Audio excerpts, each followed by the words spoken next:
অহংকার বড় খারাপ জিনিস। অহংকার হলো শরীরে বিষ। আস্তে, যারা কীর্তন শুনছেন কান খুলে শুনবেন, অহংকার বিষ।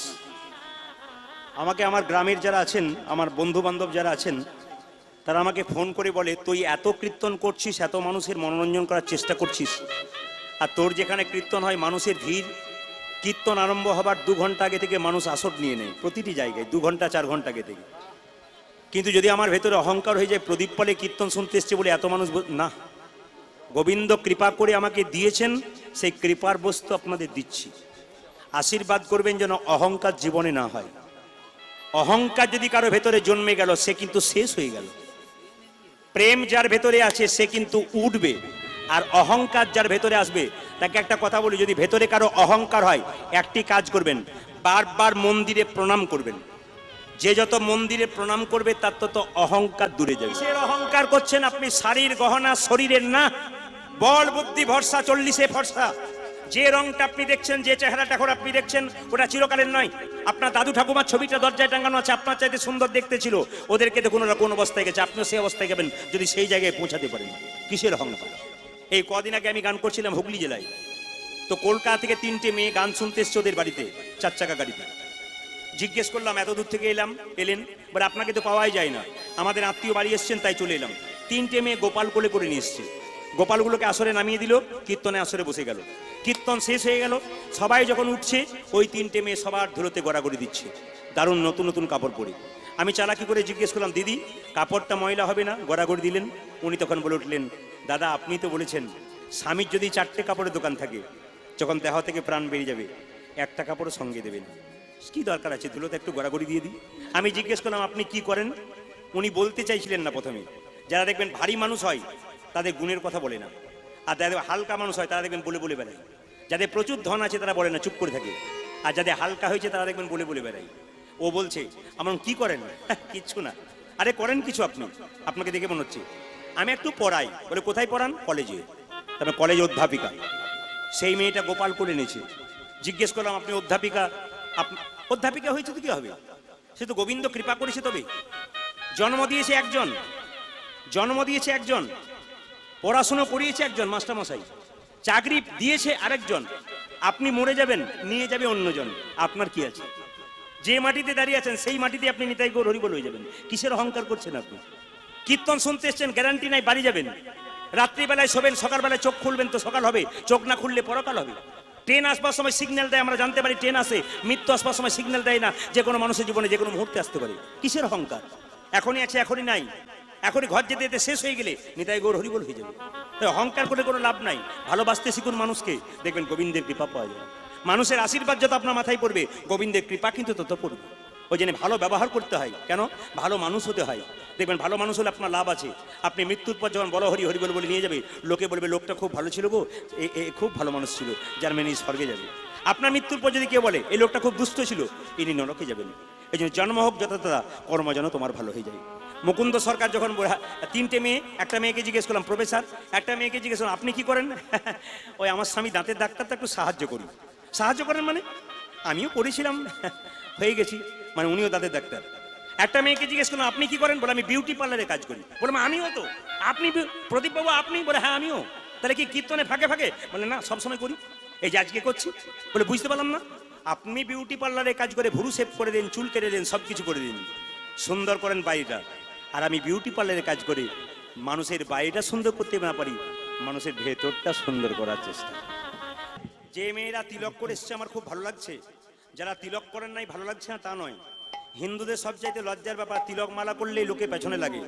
আমাদের গ্রামে একজন তিলক মালা নিয়েছে, একটা মেয়ে বলছে, ও দিদি হারানের বউকে দেখেছো? ও দিদি হারানের বউকে দেখেছো? ও আবার কবে থেকে মালা তিলক করতে শুরু করেছে, এ মনে হয় আগে ভগবানকে পেয়ে যাবে। এটা সবচাইতে লজ্জার। কিন্তু মায়ের একটা কথা জানবেন, তিলক মালা আপনি করবেন, কোনো লজ্জার ব্যাপার নাই। হাতি রাস্তা দিয়ে যায়, কুকুর খুব চিৎকার করে, হাতি কি তাকায় না ভয় পায়? হাতি নিজে রাস্তা যাবে, কুকুর ঘেউ ঘেউ করবে। কুকুর যারা নিন্দুক তারা, হরিনাম আপনি করবেন, ভক্ত হয়ে যাবেন, আপনার পেছনে লাগবে, ওদিকে আপনি তাকাবেন না, আপনি তো হাতির মতো কৃষ্ণ ভক্ত, আপনি রাস্তা দিয়ে চলে যাবেন। তিলক যারা করতে পারছেন না তাদের হাফ তিলকের কথা বলি, জল তিলক করতে পারেন। যদি কেউ তিলক করতে লজ্জা করেন, জল তিলকের নিয়ম আছে, কিন্তু জল তিলক করতে পারেন। জল দিয়ে তিলকের মতো এঁকে দিতে পারেন, কেউ দেখতে পেলো না পেলো, আপনি জল তিলক করলেন।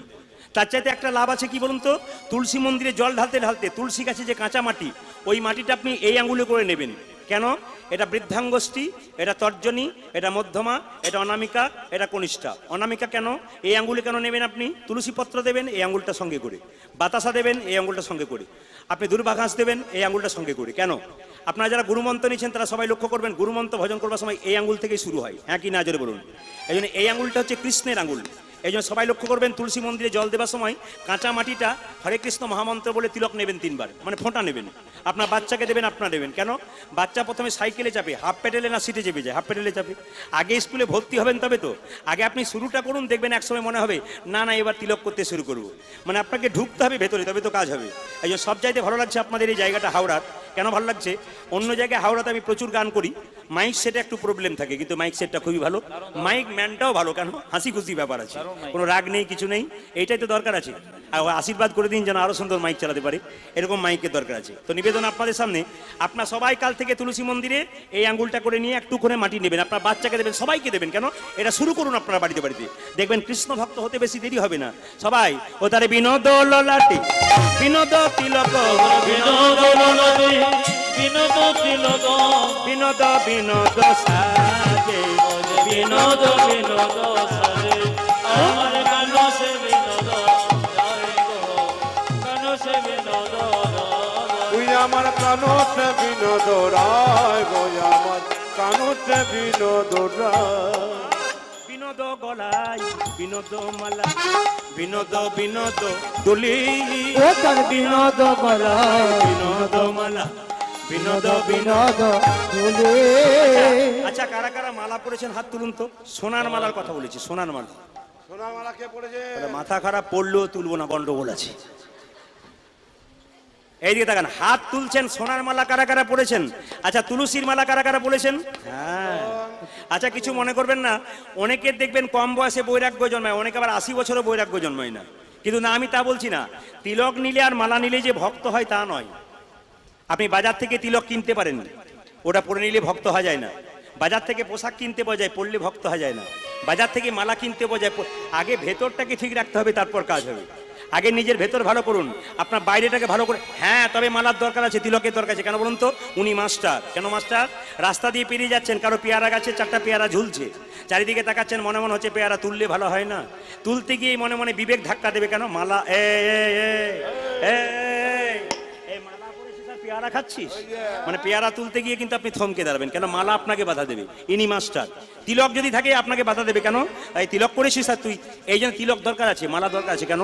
এগুলো মাস্টার। তবে হ্যাঁ, মালা আপনারা পরবেন, কিন্তু যে মালা, অনেকে বলছে মালা পরবো কেন প্রদীপ বাবু, আর বাজারে গেলে এরকম দেখলে মাথা খারাপ হয়ে যায়। তখন সতী নারীর লক্ষণ কি বলুন তো?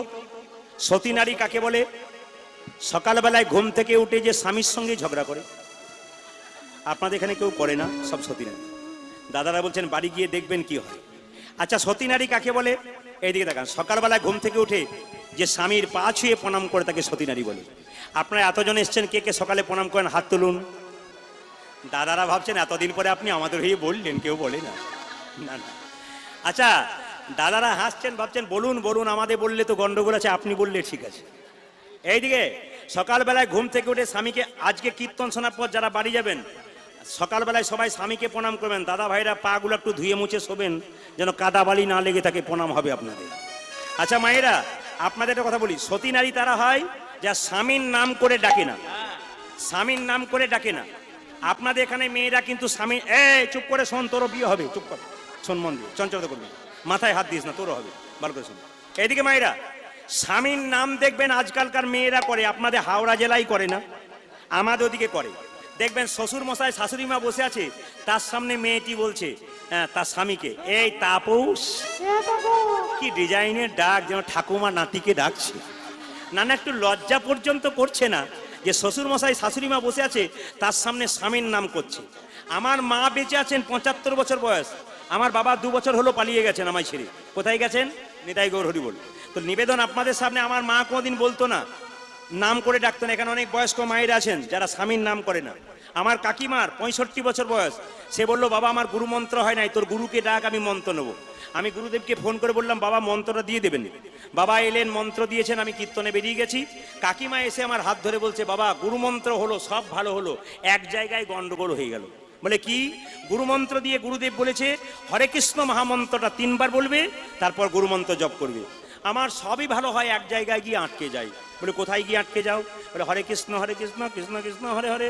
তারপর আর বলতে পারি না। তুই তো জানিস তোর কাকার কি নাম বটে? কাকার কি নাম? রাম। বললাম কোনো অসুবিধা নাই, তুমি কাকার নাম রাম বলতে পারো, অসুবিধা নাই। সঙ্গে সঙ্গে বলছে তুই যতই কীর্তন লোককে বোঝা, আমাকে বোঝাতে পারবি না। বললাম কেন? 14 বছর ওনার বিয়ে হয়েছে, 14 বছর বয়সে বিয়ে হয়েছে, স্বামীর নাম করি নাই, আমার হলো কি না হলো আমি করবো না, তাদের যাওয়া আমার। তাই তোমাকে তো গুরুমন্ত্র ভজন করতে হবে। বলে হ্যাঁ করতে হবে, মহামন্ত্র বলবো, আমি সিদ্ধান্ত নিয়েছি। বলে কি করে বলবে?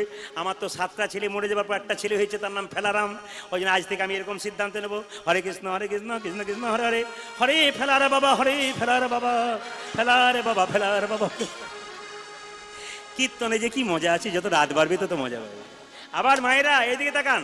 আচ্ছা বলুন তো মায়েরা, এইদিকে বিয়ের সময় ছেলে যখন বিয়ে করতে যায় তখন দেখবেন মেয়েটাকে 7 পাক ঘোরায়, পিঁড়েতে চাপিয়ে, চোখে কি ঢাকা দেয়? পাকুর পাতা। আচ্ছা, যার বিয়ে হয়েছে তিনি জানেন। আচ্ছা এই ছেলেটাও বলছে পান পাতা, তুই দেখেছিস? আচ্ছা মায়েরা, পান পাতা। আচ্ছা কেউ বলতে পারবেন পানটা কেন দেওয়া হয়? জোরে বলুন, পানটা কেন দেওয়া হয়? বলে হ্যাঁ, এই যে আমার কীর্তন শুনে সে কিন্তু পরিষ্কার বলে দিয়েছে, আর জোরে বলবে না, ওরা বলুক।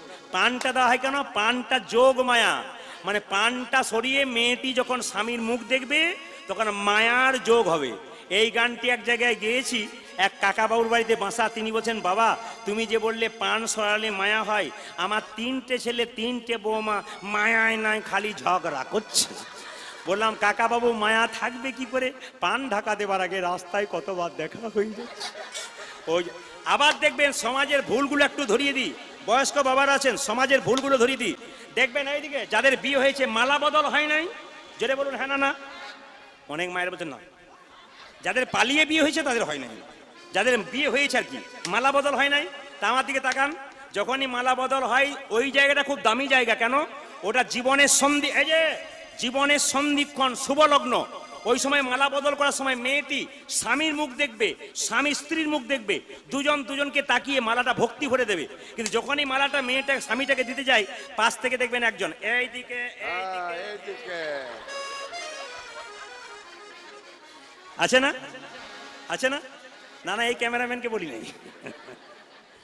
আচ্ছা বলুন তো, শুভ দৃষ্টিটা স্বামীর দিকে হয় না ক্যামেরাম্যানের দিকে হয়? জোরে বলুন। ওই জন্য তো বিয়ের পরে অনেক ছেলে বলে দাদা সবই তো ভালো, যিনি ঘরে আছেন আমার দিকে ভুলেও তাকায় না। বলে কেন তাকাবে? তুমি যে এই দিকে ওই না, আপনার সন্ধিক্ষণটা ধরে রাখবেন। জীবনের সন্ধিক্ষণ, বিবাহের স্মৃতি ও ক্যামেরা ধরে রাখে। কিন্তু মালা বদলটার সময় যেন মালাটা বদল হয়ে যায়, তারপরে এইদিকে ওইদিকে করবেন। কিন্তু মালাটা বদল করে প্রেম সে দিয়ে তারপর করবেন, তবে লাভ আছে। কিন্তু আমরা আগেই করে রাখি। মুকুন্দ সরকার বাড়ি ফিরছে তার স্ত্রীর কাছে, আর গাইতে গাইতে যাচ্ছে ভগবানের কি লীলা।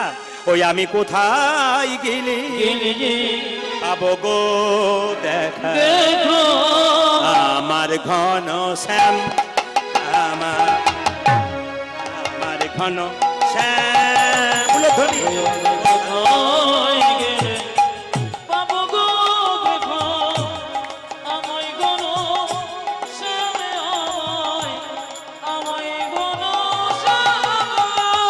কোথায় গেলে পাবো গো দেখা, আমার ঘন শ্যাম, আমার ঘন শ্যাম। কোথায় গেলে পাবে গো দেখা, আমার ঘন শ্যাম, আমার কাছে। কোথায় আমার কৃষ্ণ কানা, ওরে আমার খানা ধ্বনি।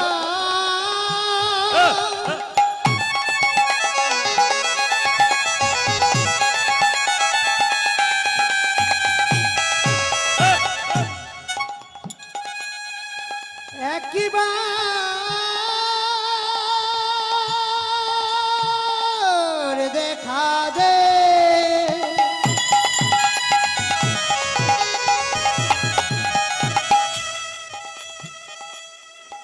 ওরে আমার কানা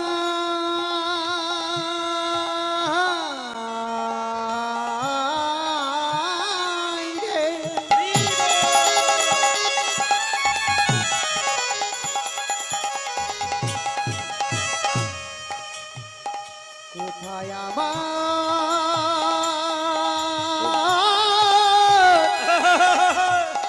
কৃষ্ণ কানা কোথায় আমাকে দিন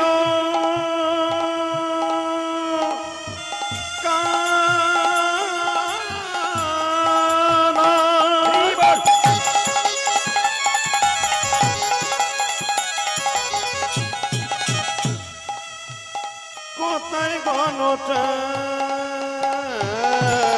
আমি কোথায় গেলে পাবো গো দেখা আমার গণটা আমার বাচ্চাটা আমি কোথায় গেলে পাবো গো দেখা আমার গনসা আমার গনসা দেখা দা দেখা দাও হে গোবিন্দ গোপীনাথ দেখা দা দেখা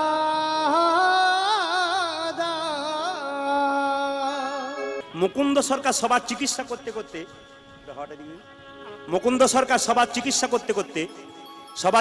করতে করতে মুকুন্দ সরকারের ভেতরে অহংকার হয়ে গেল। আর যখনই অহংকার হয়ে গেল তখন ভগবান বলল দাঁড়া তোর অহংকার শেষ করে দিচ্ছি। তার স্ত্রীর কাছে ছুটে গেল, কই গো ঘরণী? স্ত্রী বলল এ কি আমার হলো গো, কি হলো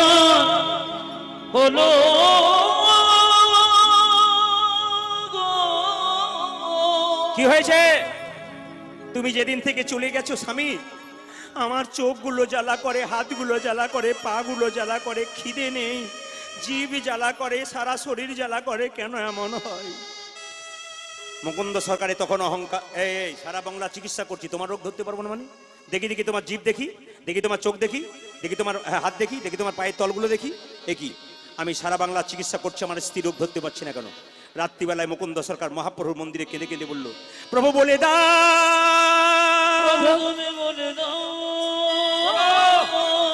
আমি সারা বাংলা চিকিৎসা করছি, আমার স্ত্রী রোগ ধরতে পারছি না কেন? রাত্রিবেলায় মুকুন্দ সরকারকে মহাপ্রভু আকাশবাণী করে বলে উঠলো, মুকুন্দ আমি যা ভেবেছিলাম তাই হয়েছে, সারা বাংলা চিকিৎসা করতে করতে আমার ভেতরে অহংকার হয়ে গেছে। মহাপ্রভুকে কেঁদে কেঁদে মুকুন্দ বলল, সত্যি যদি আমার অহংকার হয়েছে, আমার তুমি অহংকার পতন ঘটাও। মহাপ্রভু জীবাণু পানটাকে দিল, বলে জীবাণু পানটা তোর স্ত্রীকে দিয়ে দে, দেখবি রোগ তো ভালো হবে, নতুন লক্ষণ প্রকাশ পাবে, তোর স্ত্রীর গর্ভে আসবে সন্তান, আর সেই সন্তানটা না হবে ভক্ত রঘুনন্দন।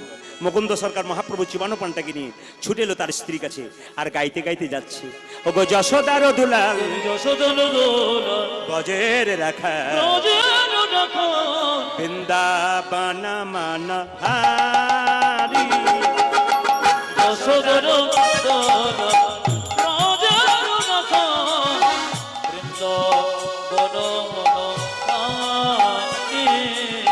যশোদার দুলাল গজের রাখাল বৃন্দাবন মান হারি। ও তুমি যশোদার দুলাল ব্রজের রাখাল বৃন্দাবন ধন হরে গোপী জানা বল্লভ রাধিকা রমনা আর গোপী জন বল্লভ রাধিকার মন গোপী জানা বল্লভ রাধিকা রমনা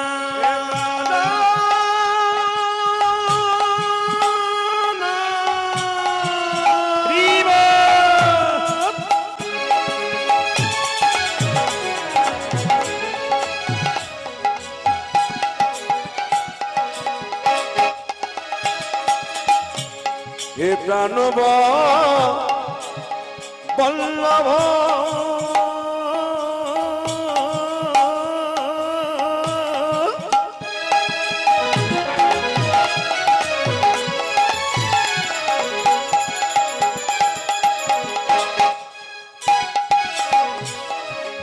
হে প্রাণ বল্লভ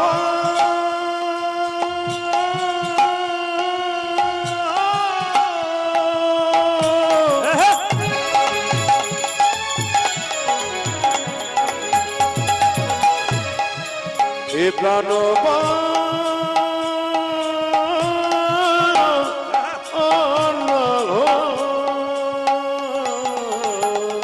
আর গোপী জন বল্লভ রাধিকার বড় চিত্ত বিত্ত মন হরে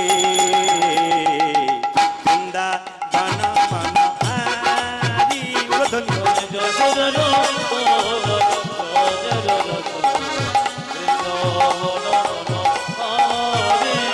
আর যশোদার দোলায় বাজের